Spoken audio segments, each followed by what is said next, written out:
ಪಾಠ 5 ಎದೆಗೆ ಬಿದ್ದ ಅಕ್ಷರ 1 ಇಂದಲ್ಲ ನಾಳೆ ಫಲ ಕೊಡುವ ಅಂಶಗಳಾವು. ಭೂಮಿಗೆ ಬಿದ್ದ ಬೀಜ, ಎದೆಗೆ ಬಿದ್ದ ಅಕ್ಷರ. 2 ಮನೆ ಮಂಚಮ್ಮ ಯಾರು?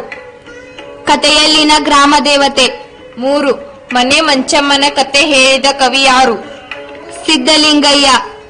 4 ಶಿವಾನುಭವ ಶಬ್ದಕೋಶ ಬರೆದವರು ಯಾರು? ಪಗು ಹಳಕಟ್ಟಿ. 5 ವಚನಕಾರರಿಗೆ ಯಾವುದು ದೇವರಾಗಿತ್ತು? ಅವರ ಪ್ರಜ್ಞೆ.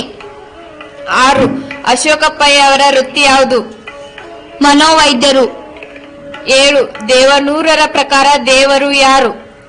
ಚಾವಣಿ ಇಲ್ಲದ ಗುಡಿಯಲ್ಲಿ ಕಾರುಣ್ಯ ಸಮತೆಯ ಬುದ್ಧ.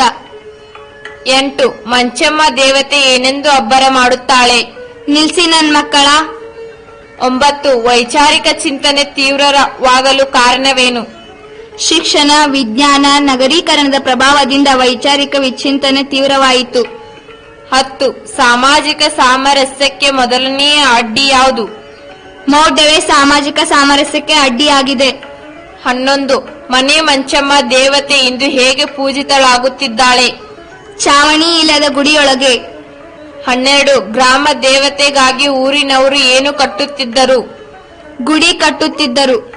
13 ವಚನಕಾರರ ದೃಷ್ಟಿಯಲ್ಲಿ ಅರಿವು ಎಂದರೇನು?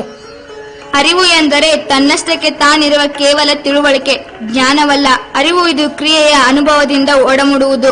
ಕ್ರಿಯೆಯಲ್ಲಿ ಮೂಡಿದ ತಿಳುವಳಿಕೆ ಅದು ತರ್ಕವಲ್ಲ. ನಡೆಯಿಂದ ನುಡಿ ಹುಟ್ಟಿದರೆ ಅದು ಅರಿವು. 14 ಸಮಾಜದ ಸ್ವಾಸ್ಥ್ಯ ಸ್ಥಿರಗೊಳ್ಳುವುದು ಯಾವಾಗ?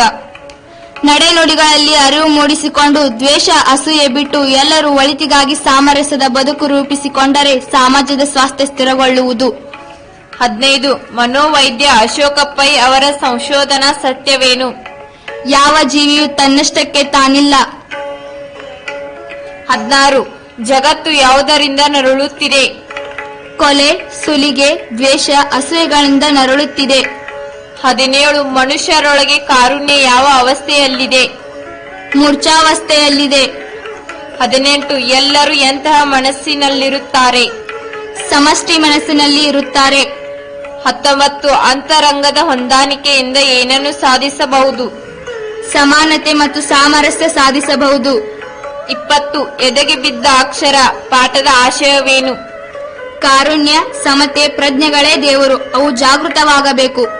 21 ವಚನಕಾರರು ತಮ್ಮ ಪ್ರಜ್ಞೆಯ ಮುಂದೆ ಏನು ಹೇಳಿಕೊಳ್ಳುತ್ತಿದ್ದರು? ವಚನಕಾರರು ತಮ್ಮ ಕಷ್ಟ ಸುಖ, ದುಃಖ ದುಮ್ಮಾನ, ಏಳು ಬೀಳು ಮತ್ತು ಅವರ ಇಚ್ಛೆಗಳನ್ನು ಹೇಳಿಕೊಳ್ಳುತ್ತಿದ್ದರು. 22 ಸುಳ್ಳು ಯಾವುದರ ಮುಂದೆ ನಡೆಯುವುದಿಲ್ಲ? ಪ್ರಜ್ಞೆಯ ಮುಂದೆ.